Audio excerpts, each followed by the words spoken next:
पल्लवी अपने शॉप पर पहुंचती है तो रूपा उसे बताती है कि तुम्हारा असिस्टेंट तो बहुत ही पंक्चुअल है। मुझसे भी पहले ही शॉप पर आ गया था। राघव काम कर रहा होता है, पल्लवी की तरफ देखता है। फिर पल्लवी अपना पर्स के जिप ओपन करने की कोशिश करती है लेकिन उसे बनता नहीं, क्योंकि उसका हाथ जला होता है। राघव देखता है, वो आके बोलता है ये क्या है। तो पल्लवी बताती है मेरे हाथ पर गलती से दिया गिर गया, इस कारण ऐसा हो गया। तो राघव बोलता है मैं तुम्हें अच्छे से जानता है पल्लवी, कल का खाना भी तुम्हारी असिस्टेंट का नहीं था और ना ही ये निशान दिया के गिरने का है। तुम मुझे दिखाओ अपना हाथ। और राघव उसके हाथ पे दवाई लगाता है। पल्लवी वहाँ से चली जाती है, दूसरे कस्टमर को डील करने लगती है। कस्टमर उसे बोलती है कि मुझे ऐसी साड़ी दिखाओ जो शादी में पहनी जाती है। आई होप आप शादीशुदा हैं। पल्लवी राघव की तरफ देखने लगती है, तभी वहाँ एंट्री होती है पुलिस की। पुलिस बोलती है मिस्टर राघव राव।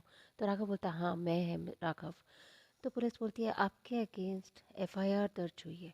तो राघव बोलता है कि किसने दर्ज किया मेरे खिलाफ एफआईआर। तभी ईशा सामने आती है और बोलती है मैंने मिस्टर राघव, इंस्पेक्टर साहब इसी आदमी ने मेरा रेप किया है, इसे अरेस्ट कर लीजिए। तो पल्लवी बोलती है नहीं इंस्पेक्टर साहब, ऐसे किसी के इल्ज़ाम पे आप कैसे अरेस्ट कर सकते हैं।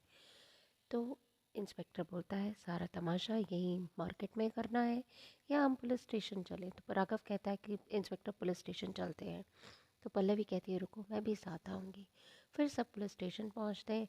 वहाँ इंस्पेक्टर ईशा को अपनी कहानी बताने कहता है, जहाँ ईशा सारा झूठ बोलती है कि वारंगल में किस तरह रूम अवेलेबल नहीं होने की वजह से राघव ने ईशा को रूम ऑफ़र किया, और साथ ही में जब ईशा रूम में गई तो उसके साथ ज़बरदस्ती की। राघव अपना सच बताना चाहता है कि ऐसा कुछ नहीं हुआ था, बल्कि ईशा बहुत कंफर्टेबल थी, ईशा ने ही मुझे ड्रिंक्स ऑफ़र की।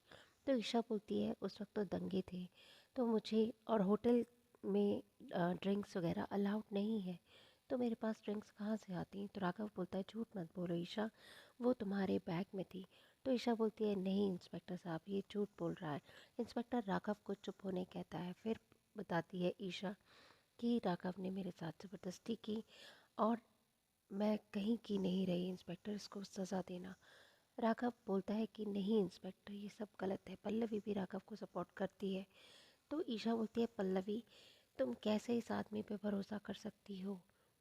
तो पल्लवी कहती है ईशा मुझे पता है तुम्हारी चाल, तुमने पूरे परिवार के सामने एक्सेप्ट किया था कि जो भी कुछ भी हुआ था तुम दोनों की मर्ज़ी से हुआ था।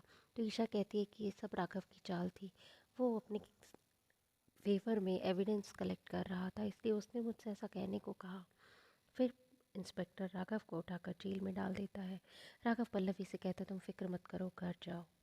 पल्लवी राघव को बेल दिलाने लॉयर से बात करती है और आरआर मेंशन पहुंचती है, जहां अम्मा पल्लवी से कहती हैं कि मेरा राघव ऐसा नहीं कर सकता। पल्लवी पल्लवी कहती है अब इस के केस की तह तक मैं खुद जाऊंगी।